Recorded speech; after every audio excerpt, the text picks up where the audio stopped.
ನಗರದ ಸಂಚಾರ ದಟ್ಟಣೆ ತಗ್ಗಿಸಲು ಹಾಗೂ ಹೊರವಸ್ತುಲ ರಸ್ತೆ ಸಂಪರ್ಕಿಸುವ ಹೊಸ ರಸ್ತೆ ನಿರ್ಮಾಣಕ್ಕೆ ಬಿಡಿಎ ಮುಂದಾಗಿದೆ. ಇದಕ್ಕಾಗಿ ಕೋಟ್ಯಾಂತರ ಹಣ ಸಾಲ ಪಡೆದು ಬಿಡಿಎ ಹುಡುಕೋ ಮೊರೆ ಕೂಡ ಹೋಗಿದೆ.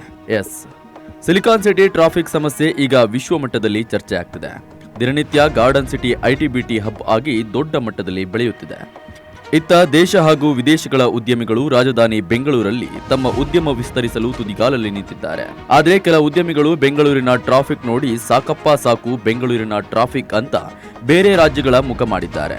ಈಗ ಟ್ರಾಫಿಕ್ ಸಮಸ್ಯೆ ಕಂಟ್ರೋಲ್ ಮಾಡೋದಕ್ಕೆ ಬಿಬಿಎಂಪಿ ಹೊಸ ರಸ್ತೆಗಳ ನಿರ್ಮಾಣಕ್ಕೆ ಮುಂದಾಗಿದ್ರೆ, ಇತ್ತ ಬಿಡಿಎ ಕೂಡ ಹೊಸ ಪೆರಿಫೆರಲ್ ರಸ್ತೆ ನಿರ್ಮಾಣಕ್ಕೆ ಸಿದ್ಧತೆ ಕೈಗೊಂಡಿದೆ. ನಗರದ ಟ್ರಾಫಿಕ್ ಸಮಸ್ಯೆ ಕಂಟ್ರೋಲ್ಗೆ ಅಂತ ತುಮಕೂರು ಟು ಹೊಸೂರು ರಸ್ತೆವರೆಗೆ ಸುಮಾರು 77 ಕಿಲೋಮೀಟರ್ ಉದ್ದದ ಪೆರಿಫೆರಲ್ ರಸ್ತೆ ನಿರ್ಮಾಣಕ್ಕೆ ಮುಂದಾಗಿ ಈ ಯೋಜನೆಗೆ 27,000 ಕೋಟಿ ಸಾಲ ಮಾಡುವುದಕ್ಕೆ ತಯಾರಿ ನಡೆಸಿದೆ. ತುಮಕೂರು ರಸ್ತೆಯ ಮಾದನಾಯಕನಹಳ್ಳಿ ಬಳಿಯ ನೈಸ್ ರಸ್ತೆಯಿಂದ ದೊಡ್ಡಬಳ್ಳಾಪುರ ರಸ್ತೆ, ಬಳ್ಳಾರಿ ರಸ್ತೆ, ಹೆಣ್ಣೂರು ರಸ್ತೆ, ಹಳೆ ಮದ್ರಾಸ್ ರಸ್ತೆ, ವೈಟ್ ಫೀಲ್ಡ್, ಚನ್ನಸಂದ್ರ, ಸರ್ಜಾಪುರ ಮೂಲಕ ಹೊಸೂರು ರಸ್ತೆಗೆ ಸಂಪರ್ಕ ಕಲ್ಪಿಸುವ ಪೆರಿಫೆರಲ್ ರಸ್ತೆ ನಿರ್ಮಾಣಕ್ಕೆ ಈಗಾಗಲೇ ಡಿಪಿಆರ್ ಸಿದ್ಧತೆ ಮಾಡಿ ಹುಡ್ಕೋ ಸಂಸ್ಥೆಯಲ್ಲಿ 27,000 ಕೋಟಿ ಸಾಲ ಮಾಡೋದಕ್ಕೆ ಮುಂದಾಗಿದೆ.